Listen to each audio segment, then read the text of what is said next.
যার সিয়াম তার সামগ্রিক জীবনে কোনো পরিবর্তন আনলো না, তার জীবনে কোনো সিদ্ধান্তের মধ্যে কোনো হেরফের হলো না। সে শুধু সাহারি খেলো আর ইফতার করলো, তারাবি পড়লো আর রোজা রাখলো। কোরআন এবং হাদিস বলছে এই সিয়াম সেই সিয়াম নয় যে সিয়াম আপনাকে জান্নাত পর্যন্ত নিয়ে যাবে, যেটা আপনার জীবনকে, আমাদের জীবনকে সার্থক করবে। শয়তান আমাদের চাইতে বড় না ছোট বয়সে? বড়। দুনিয়া সে আমাদের চাইতে কম দেখেছে না বেশি দেখেছে? এই জন্য শয়তানের সাথে আমাদের যে ফাইট, এই ফাইট তো জন্ম থেকে। শয়তানের আলোচনা এখন দুনিয়া থেকে উঠে গেছে। আমরা হুজুররাও খুব বেশি শয়তান টপিকে আলোচনা করি না। বিষয়টা আল্লাহ মাফ করুন এমন পর্যায়ে চলে গেছে যে অনেক মুসলিম মনে করেন হয়তো শয়তান এটা কোনো কাল্পনিক বা বায়বীয় কোনো বিষয়, অথচ এটা অত্যন্ত বাস্তব ভিত্তিক একটি বিষয়। কোরআন বারবার আমাদেরকে সতর্ক করছেন এবং আল্লাহ বলেছেন শয়তানকে আদব মুবিন, স্পষ্ট শত্রু, যাকে আমি কখনো দেখি নাই। আল্লাহ বলছেন স্পষ্ট। কিভাবে? কারণ শয়তানকে না দেখলে কি হবে? শয়তানই সারাক্ষণই আমরা দেখছি। শয়তানি দেখি না আমরা? শয়তানি কিন্তু সারাক্ষণই আমরা অনুভব করি।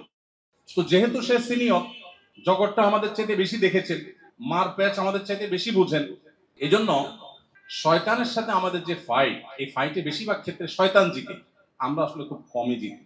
আল্লাহ রাব্বুল আলামিন এর কাছে মন খারাপ করে ইমানদার বান্দা যে নালিশ করে, আল্লাহ আমি তো ধরাশয়ী হয়ে গেছি, খারাপ কাজ করে ফেলেছি, মন্দ দিকে চলে গেছি, হতাশা গ্রাস করছি, পেরে উঠছি না শয়তানের সাথে। আল্লাহ রাব্বুল আলামিন রমজানের একটা মাস শয়তানকে বেঁধে রাখেন। এই জন্য রবের পক্ষ থেকে রমজান উপলক্ষে এক সিগনাল, বান্দা এই সুযোগ শয়তানকে কুপকাত করে তোমার জিতে যাওয়ার। এই সুযোগ পাওয়ার পরও যদি কোনো মানুষ শয়তানকে হারাতে না পারে, যদি কেউ এত বড় সুযোগ পাওয়ার পরও যদি নিজে জিততে না পারে, আল্লাহর এই জমিনে তার চাইতে হতভাগা আর কেউ নেই। গোটা পৃথিবীর সবচেয়ে সম্মানজনক কোন পদ পদবি পাওয়ার পরও যদি কেউ হেলায় হারিয়ে ফেলে, এই লোকটাকে নিয়ে যতটা আমাদের আফসোস করার কথা, এই লোকটাকে নিয়ে যতটা আমাদের আক্ষেপ হওয়ার কথা, রমাদান মাস পেল অথচ শয়তানকে কুপকাত করতে পারলো না, আল্লাহকে খুশি করতে পারলো না, জাহান্নামমুখী ট্র্যাক থেকে সরে জান্নাতমুখী ট্র্যাকে আসতে পারলো না, নিজের গুনাহগুলোকে আল্লাহর কাছ থেকে মাফ করিয়ে নিতে পারলো না, এই লোকটা ওই লোকের চাইতেও হতভাগা যে পৃথিবীর সবচেয়ে সম্মানজনক চেয়ার পাওয়ার সুযোগ পেয়েও তার অলসতা অবহেলার কারণে হাতছাড়া করেছে। তার চাইতে হতভাগা যে রমাদান পেয়ে এটাকে ব্যবহার করতে পারলো না।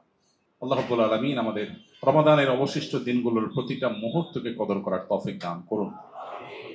মুহতারাম হাজরিন, রমাদান কি জিনিস আমরা বেশিরভাগ মানুষ বুঝি না। আমাদের কাছে রমজান মানে চারটে জিনিস: রোজা রাখা, তারাবি পড়া, সারি খাওয়া আর ইফতার খাওয়া। এই চার জিনিসের নাম আমরা রমাদান রেখেছি, অথচ রমাদানকে ঘিরে আমাদের অনেক কর্মসূচি আছে। কোরআন এবং হাদিসের আলোকে শুধু রমাদান কেন্দ্রিক আমলগুলোকে আমরা ছোট্ট একটা ছুটি বই একত্র করেছি, মাহে রমাদানের 27 আমল নামে, 48 পৃষ্ঠার একটা ছোট্ট বই।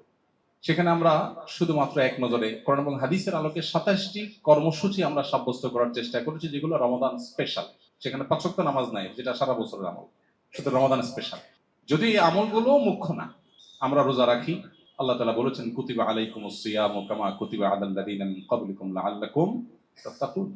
সিয়াম তোমাদের জন্য ফরজ করা হয়েছে যেভাবে তোমাদের পূর্ববর্তীদের উপর ফরজ করা হয়েছিল, আশা করা যায় এর মাধ্যমে তোমরা মুত্তাকি হয়ে উঠবে। রোজা রাখার উদ্দেশ্য ভাই তাকওয়া হাসিল করা, আল্লাহ ভীতি অর্জন করা। আমরা যে না খেয়ে থাকি, আমরা উপোস থাকি, আমাদেরকে উপোস রাখায় কি আল্লাহর কোনো ঠেকা আছে? আল্লাহর কোনো স্বার্থ আছে এখানে? আল্লাহ রাব্বুল আলামিন মূলত আমাদেরকে এই সিয়াম সাধনার মাধ্যমে, উপোস রাখার মাধ্যমে আমাদেরকে একটা চূড়ান্ত বার্তা দেন। দুঃখজনক বাস্তবতা হলো সে বার্তা বেশিরভাগ মানুষ আমরা গ্রহণ করতে পারি না, আমরা টেরও পাই না যে আল্লাহ কি বলতে চান। আমরা না খেয়ে থাকাতে আল্লাহর কোনো লাভ নেই। এই সিয়ামের বহুবিধ উপকারী দিক আছে, সেটা ভিন্ন বিষয়, বাট একটা সুনির্দিষ্ট লক্ষ্য আছে সিয়ামের। সে লক্ষ্যটা যদি কেউ অ্যাচিভ করতে না পারে, তো নবী সাল্লাল্লাহু আলাইহি সাল্লামের ভাষায় রুব্বা সাইমিন লাইসা লাহু মিন সিয়ামিহি ইল্লাল জু', বহু রোজাদার আছেন যাদের রোজায় উপোস থাকা ছাড়া আর কিছু অর্জিত হয় না।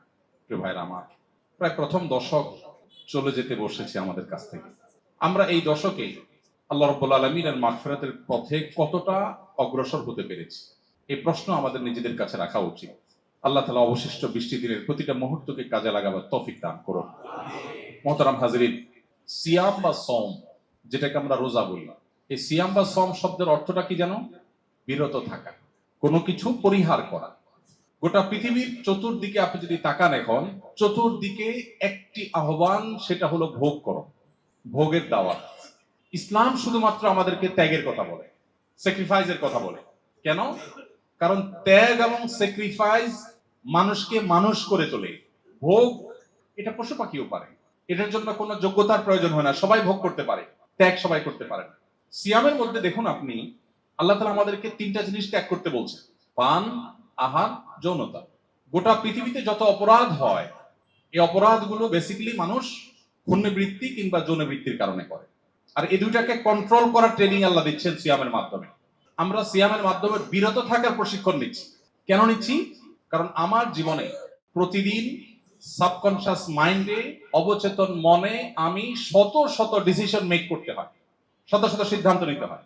আপনি ঘুম থেকে উঠলেন, দোয়া পড়বেন কি পড়বেন না, সিদ্ধান্তের ব্যাপার। আপনি ওয়াশরুমে যাবেন, ডান পা দিবেন না বাম পা দিবেন, ডিসিশনের ব্যাপার। আপনি ফজরের আজানের পর মসজিদে যাবেন না শুয়ে থাকবেন, সিদ্ধান্তের ব্যাপার। আপনি রাস্তায় বেরিয়েছেন, কারোর সাথে ঝগড়াঝাটি হয়েছে, মুখ খারাপ করবেন নাকি আত্মনিয়ন্ত্রণ করবেন, ডিসিশনের ব্যাপার। আপনি সোশ্যাল মিডিয়া স্ক্রল করছেন, একটা পোস্ট এসেছে আপনার চোখের সামনে, এটা ক্লিক করে ভিডিওটা দেখবেন নাকি প্লে করবেন না, সিদ্ধান্তের ব্যাপার। রিয়্যাক্ট করবেন, তো অনেকগুলো অপশন আছে, কোন রিয়্যাক্ট করবেন, সিদ্ধান্তের ব্যাপার। কমেন্ট করবেন কি করবেন না, করলে কোন কমেন্ট করবেন, সিদ্ধান্তের ব্যাপার। আপনার স্ত্রীর সাথে আপনার কোনো বিষয় নিয়ে একটু বাদানুবাদ হয়েছে, আপনি কি সীমা ক্রস করবেন কি করবেন না, সিদ্ধান্তের ব্যাপার। প্রতিদিন আমরা যত সিদ্ধান্ত নেই, এগুলো নোট করা হলে দিন শেষে হয়তো দেখা যাবে প্রতিদিন শত শত সিদ্ধান্ত আমরা নিয়ে থাকি। এগুলো অবচেতন মনে, হয়তো প্ল্যান মাফিক না। সিয়াম আমাদের জীবনে সেই সিদ্ধান্ত গ্রহণ করার ক্ষেত্রে গুরুত্বপূর্ণ ভূমিকা রাখতে সাহায্য করে। কিভাবে? এখন আর আধা ঘন্টা পরেই আমরা ইফতারের জন্য প্রস্তুতি নিব, ইফতার করব ইনশাআল্লাহ। সবাই এখন ক্ষুধার্ত প্রায়।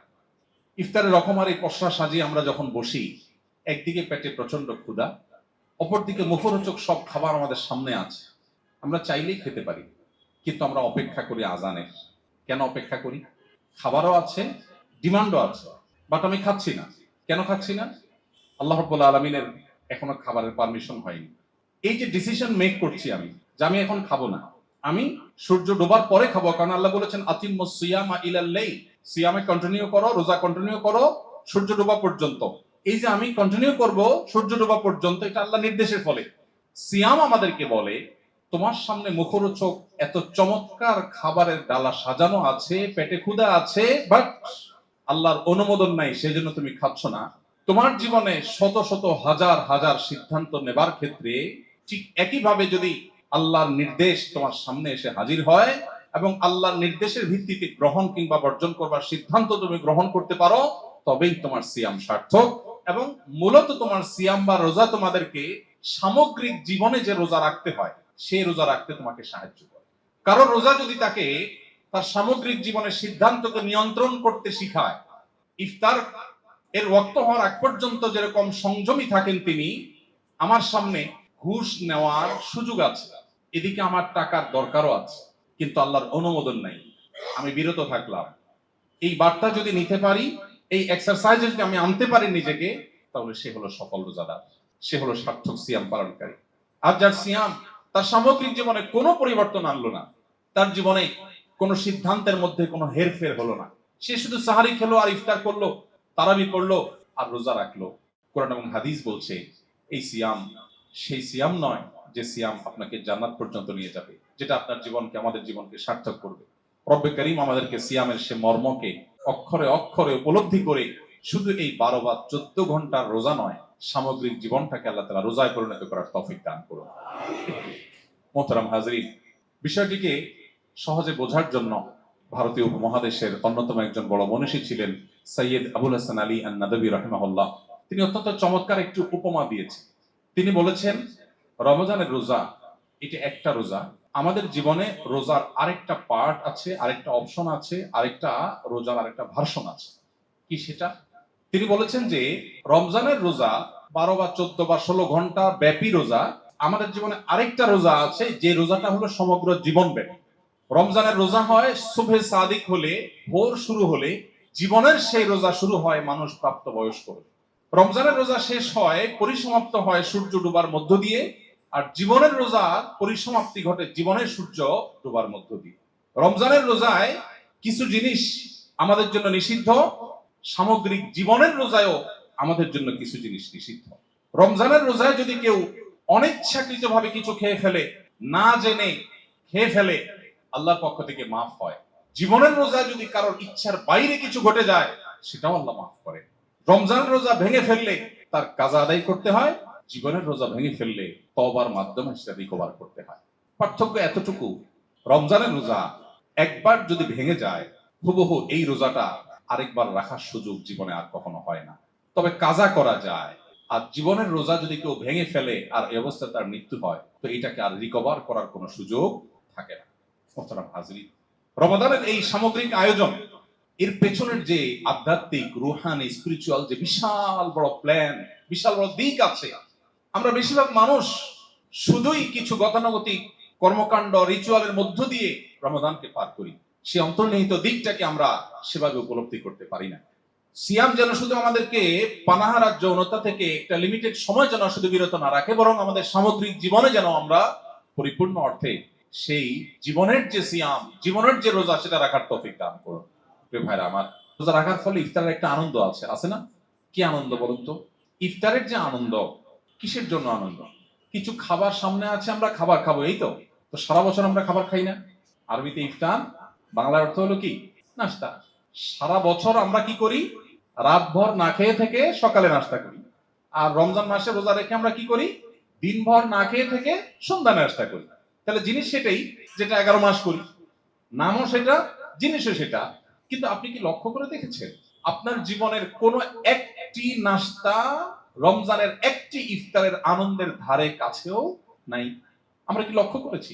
নবীজি সাল্লাল্লাহু আলাইহি ওয়াসাল্লাম বলেছেন, লিসসাইমি ফারহাতান, ফারহাতুন ইনদা ফিতরি ওয়া ফারহাতুন ইনদা লিকাই রাব্বিহ। রোজাদার ব্যক্তির জন্য আল্লাহর তরফ থেকে দুটি আনন্দের বরাদ্দ আছে। একটি আনন্দ নগদ, আরেকটা বাকি।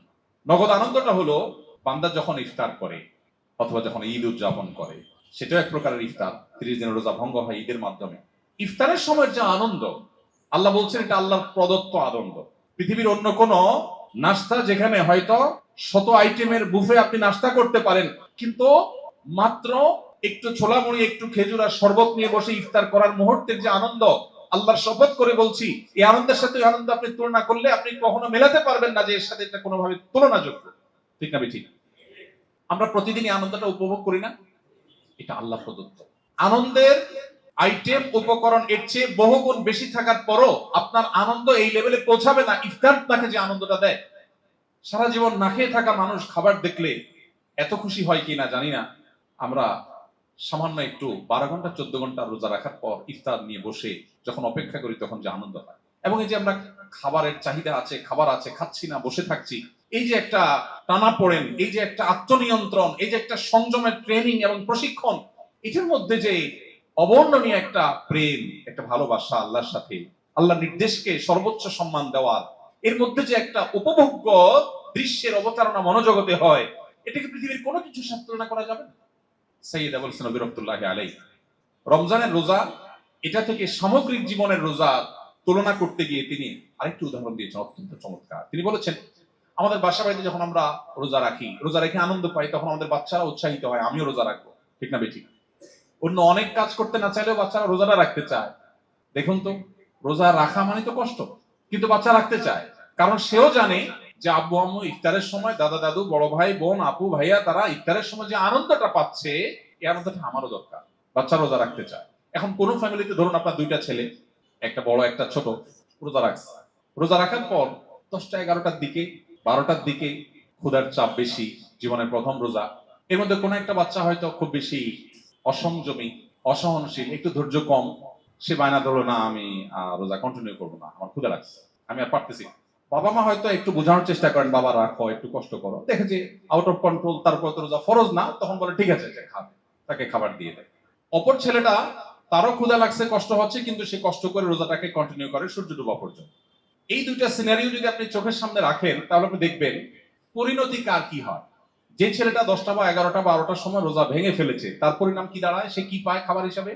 মুসলমানের ঘরে সকাল 10টা 11টা 12টার দিকে কি খাবার থাকে? বাসি খাবার থাকে। যদি মাছ রান্না হয়ে থাকে তাহলে লেজ, কানকল্লা বা কাটা বিশিষ্ট যে টুকরাগুলো সেগুলো তাও আবার বাসি, এটা থাকে। আর ভাত তো নিশ্চয় ফ্রেশ, গরম গরম ভাত তো কল্পনা করা যায় না, ভোর রাতে যেগুলো থেকে গেছে ওইগুলো। গোস্ত রান্না করলে বাছাই করা টুকরাগুলো। তাহলে সে রোজা ভেঙে একটু নগদ আনন্দ পায়, কিন্তু সে আনন্দটা হলো বাসি খাবারের আনন্দ। পরিণতিতে কি দাঁড়ায়? ধানমন্ডির মানুষকে বোঝানো কঠিন। আমি গ্রামের ছেলে, যারা গ্রামীণ পরিবেশে শৈশব পার করেছেন তারা ভালো বুঝতে পারবে। ইফতারের আগ মুহূর্তে ওই যে একটা ছেলে রোজা কন্টিনিউ করেছে, আরেকজন করেন নাই। যে কন্টিনিউ করেছে তার পরিণতি, আর যে কন্টিনিউ করতে পারে নাই তার পরিণতি আমরা ইফতারের আগ মুহূর্তে একটু লক্ষ্য করতে পারি। আচ্ছা, আপনারাই বলুন, যেই ছেলেটা রোজা ভেঙে ফেলেছে এর ইফতারের আগ মুহূর্তে খুব কদর হয়তো বাসায়, তাই না? যেহেতু রোজা ভেঙে ফেলছে, রোজাই নাই আর কি, কদর হয় না অনেক। উল্টা বরং কি হয়, সে দৌড়ের উপর থাকে। কিভাবে দৌড়ের উপর থাকে? ধরুন ইফতার টেবিলে সাজানো হচ্ছে, তাকে বলা হয়, এই মোহাম্মদ কই আসোস, এই আব্দুল্লাহ কই আসোস, এদিকে ধরে পেঁয়াজগুলো টেবিল নিয়ে রাখ, এই এতক্ষণ লাগে রেখে আসতে, জলদি আয়, শরবত টানে রেখে আস। আর বিদ্যুৎ চলে গেছে, দৌড় দে একটু দোকান থেকে একটা মোমবাতি নিয়ে আয়, বাচ্চাটা ডিস্টার্ব করছে, ওরে ধর, হাঁস মোরগ থাকলে হাঁস মোরগ গুলো সামলা। এদিকে মুখরোচক খাবারের কিন্তু প্রস্তুতি চলছে, আর তার চলছে দৌড়ের প্রস্তুতি, কারণ সে রোজা ভেঙে ফেলেছে। আর যে ছেলেটা রোজা কন্টিনিউ করেছে তার কষ্ট হয়েছে ঠিক, কিন্তু ইফতারের আগ মুহূর্তে সুবহানাল্লাহ, আমার প্রিয় বন্ধুবর, আমাদের মুফতি সাইফুল ইসলাম ভাইয়ের মতো এরকম জামাইয়ের মতো তাকে সাজায়া সুন্দর করে সাজায়া তাকে একেবারে ডাইনিং টেবিলের মাঝখানের চেয়ারটাতে আদর করে বসিয়ে একটু পর এসে দাদা বলে, দাদা ভাই এই 20 মিনিট, মাশাআল্লাহ তুমি সাকসেস, এই তো আর 20 মিনিট, সব তোমার জন্য। দাদু এসে বলে, আরে আমার দাদু ভাই চেহারাটা শুকায় গেছে, আরে একটু, এই তার অল্প একটু সময়। মা এসে সান্ত্বনা দেয়, বাবা এসে সান্ত্বনা দেয়, সবাই এসে অ্যাপ্রিসিয়েট করে, একের পর এক তাকে বাহবা দিতে থাকে, তাকে অভয় দিতে থাকে যে তোমার আর কোনো ভয় নেই, কোনো টেনশন নেই, এই তো সূর্য ডুবতে যাচ্ছে আর তোমার আনন্দ শুরু হয়ে যাবে। এদিকে মুয়াজ্জিন আজান হাঁকে, দাদা, দাদু, ভাইয়া, আপু, মা, বাবা সবাই খেজুর নিয়ে দৌড়াদৌড়ি শুরু হয়, সবাই শরবত নিয়ে সিরিয়াল ধরে। কার জন্য? ওই রোজাদার ছেলেটার জন্য, যে বাবা তুমি খাও, কাঠটা নিবে, সবাই অপেক্ষমান থাকে। ইন দ্য মিন টাইম যে রোজা রাখে নাই, ভেঙে ফেলছিল, ও কিন্তু হাঁসমুরগ নিয়ে আছে। ওরে বরং এই টাইমে যদি আশপাশে গুড়গুড় করতে দেখে তখন উল্টা ধমক দিয়ে বলা হয়, এই তোর এখানে কি, তোর না বলছি বাবুরে রাখতে, তোকে না বললাম ওই হাঁসমুরগ গুলো ধরতে, বাবু ডিস্টার্ব ওরে কোলে রাখ। বেচারা দৌড়ের উপর থাকে। এরপর এই জামাই আদরে ইফতার করা রোজাদার ছেলেটা কষ্ট করে সংযম করে যখন রোজাটা সম্পন্ন করে শেষ করে, তার খেয়ে দিয়ে শেষ করার পর যখন থাকে, ওই বাসি খেয়ে বাসি খাওয়ার লোভ সামলাতে না পেরে রোজা ভঙ্গকারী ছেলেটা এই বেলাতে এসেও সেই বাসি ইফতার খায়। এই সিনারিটা আমাদের বাসা বাড়িতে হয় না? ভাইরা আমার, আল্লাহ রাব্বুল আলামিন জীবনের যে রোজা আমাদেরকে দিয়েছেন, এই জীবনের রোজা কিছু মানুষ ভেঙে ফেলেন আর এটা জোড়া দেন না, লোভ সামলাতে পারেন না। লোভের কারণে এই রোজাগুলো যখন ভেঙে ফেলে, তারা দুনিয়াতে ভোগ করে, সেই ভোগটা হলো সেই বাসি খাবারের ভোগের মতো। এরাও একসময় ইমানদার থাকলে জান্নাতে যাওয়ার সুযোগ থাকে, কিন্তু সেটা অন্যদের জান্নাতে যাওয়ার বহুকাল পরে, জাহান্নাম, শাস্তি, বহু কিছু ভোগের পরে। আর যারা জীবনের সামগ্রিক রোজা যত কষ্ট হোক ভাঙতে দেয় না, টুটতে দেয় না, ছুটতে দেয় না, সংযম করে, সংগ্রাম করে, নিজেকে কন্ট্রোল করার প্রতিজ্ঞা করে যে না, আমার জীবনের রোজা আমি ভাঙতে দেব না। সুদ, ঘুষ, দুর্নীতি, অপরাধ, চোখের জেনা, কানের গুনাহ, অন্যের কষ্ট দেওয়া, অন্যের হক নষ্ট করা, যত রকম কাজ আমার জীবনের রোজাকে ভাঙতে পারে, আল্লাহকে অসন্তুষ্ট করতে পারে, সব নিষিদ্ধ কাজ থেকে বেঁচে থাকবো। এতে আমার বন্ধু, প্রিয়জন, আমার প্রতিবেশী, আমার সার্কেল, আমার বন্ধু বান্ধব অনেকের সাথে দূরত্ব হবে, হোক, সমাজে দাম হবে না, না হোক ভাবসাব কমে যাবে, যাক, কিন্তু আমার জীবনের রোজা আমি রক্ষা করব। কষ্ট হয়, অনেক কষ্ট হয়, কিন্তু জীবনের রোজা যখন ভাঙার উপক্রম হয়, জীবনের সূর্য ডুবার সময় যখন নিকটবর্তী হয়, ওই রোজাদার বাচ্চাকে যেরকম দাদা দাদি এসে সান্ত্বনা দেয়, আল্লাহর কোরআন বলছে মৃত্যুর সেই মুহূর্তে এসে আল্লাহর ফেরেশতা এসে তাকে বলে, আল্লাহ খাউফুন আলাইহিম ওয়ালা হুম ইয়াহজানুন, আল্লাহ তাখাফু ওয়ালা তাহজানু ওয়া আবশিরু বিল জান্নাতিল্লাতী কুনতুম তুআদুন। কত কষ্ট তোমরা করেছো, কত কষ্ট করে সিয়াম সাধনা করেছো, আল্লাহকে খুশি করতে গিয়ে কত প্রিয়জন নাখোশ হয়ে গেছে, সমাজে দাম পাও নাই, তোমার জীবন সায়ান্নে মৃত্যু শয্যায় শায়িত, এখন তোমার রূহ বের হবে, তুমি আখিরাতে পাড়ি জমাবে। দেখো আমরা আল্লাহর ফেরেশতারা এসেছি তোমাকে অভয় দেওয়ার জন্য, সুসংবাদ দেওয়ার জন্য, এই যে আর একটু পরে তোমার রূহ বের হবে আর তুমি জান্নাতে বিচরণ করবে। প্রিয় ভাইরা আমার, রমজানের সিয়ামের সাথে জীবনের সিয়ামের এই যে রিলেশন, রমজানের সিয়াম থেকে জীবনের সিয়ামের বার্তা গ্রহণ করবার এই যে সুযোগ, সেটি আমরা বেশিরভাগ মানুষ হাতছাড়া করি। আরশ আজিমের মালিকের কাছে ফরিয়াদ করি, আল্লাহ আপনি আমাদেরকে রমজানের রোজাকে অর্থবহ এবং সার্থক করার তৌফিক দান করুন। এই সিয়াম যেন আমাদের জীবনে পরিবর্তন আনে, এই সিয়াম যেন আমাদের জীবনে সিদ্ধান্ত গ্রহণ করতে আমাদেরকে সাহায্য করে, সঠিক সিদ্ধান্ত যেন আমরা গ্রহণ করতে পারি। আল্লাহর কাছে দোয়া করবো তো ইনশাআল্লাহ। আল্লাহ তাআলা আমাকে আপনাকে আমাদের সবাইকে সেই তৌফিক দান করুন। মোহতারাম হাজিরিন, আল্লাহ তাআলা মাফ করার জন্য এই রমাদানে বহু সুযোগ আমাদের সামনে খুলে রেখেছেন, কিন্তু আমরা বেশিরভাগ মানুষ হাতছাড়া করি। ভাইরা আমার, কজন মানুষ আমরা এখানে আছি যে আল্লাহর কাছে ছোট বাচ্চা যেরকম কাকুতি মিনতি করে চোখের পানি ফেলে কিছু চায়, আদায় করে নেয় মা বাবার কাছ থেকে, আমরা কজন মানুষ আল্লাহর কাছে সেভাবে দোয়া করতে পেরেছি? খুবই হতভাগ্য এটা। ইফতারের আগে আমাদের ইফতারের ব্যস্ততায় চলে যায়, সাহরির সময় সাহরির ব্যস্ততায় চলে যায়। দুটি গুরুত্বপূর্ণ টাইম শয়তান নিয়ে ফেলে আমাদেরকে খাবারের ব্যস্ততা। ইফতারের 10 মিনিট আগে সমস্ত ব্যস্ততা আপনি বন্ধ করে দেন, দিয়ে ইফতার সামনে নিয়ে আপনি আপনার পরিবারের সদস্যদেরকে সাথে নিয়ে আল্লাহর কাছে চোখের পানি ফেলে দোয়া করুন। দুটি আইটেম হয়নি আজকে, না হোক, এটা ইফতারের পরে হবে। এখন সবাইকে নিয়ে আসুন দোয়া করে চোখের পানি ফেলে। ভাইরা আমার, আল্লাহ রাব্বুল আলামিন ক্ষমা করবেন বলেই তো শয়তানকে বেঁধে রেখেছেন, ক্ষমা করবেন বলেই তো জান্নাতের ডোরগুলো ওপেন করে দিয়েছেন, ক্ষমা করবেন বলেই তো জাহান্নামের ডোরগুলো রমজানে বন্ধ করে দিয়েছেন, ক্ষমা করবেন বলেই তো লাইলাতুল কদর দিয়েছেন, ক্ষমা করবেন বলেই তো এত সব সুযোগ দিয়েছেন।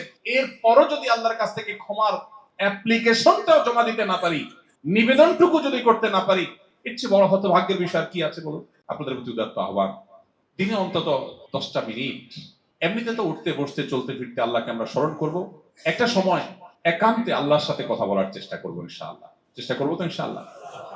আল্লাহকে বলবো, আল্লাহ শয়তান পরাভূত করে ফেলেছি, আমি অমুক গুনাহ করে ফেলেছি, আল্লাহ কেউ জানে না, তুমি জানো, মালিক মাফ করে দাও। আল্লাহ ক্ষমাশীল। ভাইরা আমার, আল্লাহ ক্ষমা করবার ওয়াদা করেছেন। আপনি যদি মনে করেন আপনার গুনাহ এত হয়ে গেছে যে ক্ষমার অযোগ্য, তাহলে আপনি আল্লাহ সম্পর্কে কুধারণা করলেন, আল্লাহ সম্পর্কে আপনি মিথ্যা আরোপ করলেন। আল্লাহ ক্ষমাশীল। শুধু প্রয়োজন চোখের পানি ফেলে একটু মাপ চাওয়া। পৃথিবীতে কোনো মানুষের কাছে অপরাধ স্বীকার করলে মানুষ অস্বস্তিতে পড়ে, ভালো লাগে না। ছোট হয়ে গেলাম, তার কাছে অপরাধ স্বীকার করি। কোনো মানুষের কাছে মাপ চাইতে গেলে লজ্জিত হয়, মানুষ কষ্ট পায়। কারোর কাছে কাঁদলে মানুষ অস্বস্তিতে পড়ে। আল্লাহ রাব্বুল আলামিনের কাছে যারা কান্না করার তৌফিক হয়েছে তারা বলতে পারবেন, এই কান্না পৃথিবীর সকল হাসিকেও হার মানায়। পৃথিবীর কোনো হাসিতে সেই তৃপ্তি নাই রব্বে কারিমের কাছে কান্নায় যে তৃপ্তি আছে। এই জন্য ভোর রাতে যখন সাহারি খেতে উঠবেন, 10টা মিনিট সময় হাতে নিয়ে সিজদায় গিয়ে একটু আল্লাহর সাথে কথা বলেন, আল্লাহর সাথে একটু আলাপ করেন। ভাইরা আমার, একান্তে একটু আল্লাহর সাথে যখন চোখের পানি ফেলে মাপ চাইবেন, আল্লাহর ওয়াদা কখনো ব্যতিক্রম হয় না। এই রমাদান আপনার সমস্ত গুনাহকে মাফ করাবে ইনশাআল্লাহ। চেষ্টা করবো তো আমরা ইনশাআল্লাহ। আল্লাহ রাব্বুল আলামিন আপনি আমাদেরকে রমজানের সমস্ত মুহূর্তগুলোকে কাজে লাগাবার তৌফিক দান করুন। সিয়ামের বার্তা, সিয়ামের যে আসল লক্ষ্য, গোটা জীবনে তাকওয়ার চর্চা, সব ক্ষেত্রে জীবনের সিয়াম পালন করা, আল্লাহর আদেশ নিষেধকে মেনে চলা, আল্লাহ আপনি আমাদের সবাইকে সেই তৌফিক দান করুন। সিয়ামের এই শিক্ষা থেকে আমাদের সামগ্রিক জীবনে সিদ্ধান্ত গ্রহণের ক্ষেত্রে আমরা যেন আল্লাহর আদেশ নিষেধের ভিত্তিতে সিদ্ধান্ত গ্রহণ করতে পারি, সেই তৌফিক আল্লাহ আমাদের সবাইকে দান করুন। সিয়ামের বার্তা যদি আমরা নিতে পারি, আমাদের জীবন সুন্দর হবে, সমাজটা সুন্দর হবে, আমাদের সিয়ামটা উপভোগ্য হবে, সার্থক হবে। জান্নাতের গ্যারান্টি এই সিয়াম থেকে আমরা পেয়ে যাবো ইনশাআল্লাহ। বিশেষ করে শেষ দশকের ইতিকাফ যদি আপনি করতে পারেন, তাহলে আল্লাহর সঙ্গে আপনার নিবিড় সম্পর্ক গড়বার এক সুবর্ণ সুযোগ তৈরি হবে। চেষ্টা করবো তো আমরা ইনশাআল্লাহ। একান্তে শুধু আল্লাহর সাথে কথা হবে। সারা বছর বিভিন্ন দিকে আমাদের ফোকাস নষ্ট হয়ে যায়, মনোযোগ নষ্ট হয়ে যায়। একান্তে আল্লাহর সাথে 2 রাকাত নামাজ, কোনো মনোযোগ এদিক সেদিক দেওয়া ছাড়া পড়বো, সেই সুযোগটা জীবনে হয় না। কিন্তু শেষ দশকে ইতিকাফ করে দেখেন, আপনার মনোযোগ রাখা অনেক সহজ হবে। চেষ্টা করা যাবে তো ইনশাআল্লাহ। আরশে আজিমের কাছে ফরিয়াদ করি, আজকের আশা বর্ষা সিয়ামকে সার্থক করার তৌফিক হিসাবে আল্লাহ আমাদের সবার জন্য কবুল করে নিন। আমরা এখানে সমবেত হয়েছি আল্লাহর ভালোবাসা ছাড়া আর কোনো কানেকশন নাই। আমার কাছে কিছু নেই আপনাকে দেওয়ার মতো। আমি আল্লাহর কথা, রাসূলের কথা বলতে পারি। এই মহব্বতের কারণে যে আমরা সমবেত হয়েছি, রব্বে কারীমের ঘোষণা আছে তার নবীর মাধ্যমে, হাদিসের মাধ্যমে, যে আরশের নিচে কি আমাদের ভয়াবহতম দিনে আল্লাহর জন্য যারা পরস্পরকে ভালোবাসবে তাদেরকে আল্লাহ আরশের নিচে ভিআইপি প্যান্ডেলের ছায়া দান করবে। আল্লাহ আপনি আমাদেরকে এখানে যেরকম একত্র করেছেন, আপনার এই ভালোবাসার বন্ধনের কারণে আপনি আমাদেরকে কিয়ামতের ময়দানে আরশের নিচে এভাবে সমবেত হওয়ার তৌফিক দান করুন। আল্লাহ আমাদেরকে আমাদের প্রিয় রাসূল। আমাদের এই ভিডিওটি যদি আপনার ভালো লেগে থাকে তাহলে ভিডিওতে একটি লাইক দিতে পারেন এবং আপনার প্রিয়জনদের সাথে শেয়ার করতে পারেন, এবং এইরকম আরও ভিডিও পেতে আমাদের ইউটিউব চ্যানেলটি সাবস্ক্রাইব করে পাশে থাকা বেল আইকনটি অন করে দিন।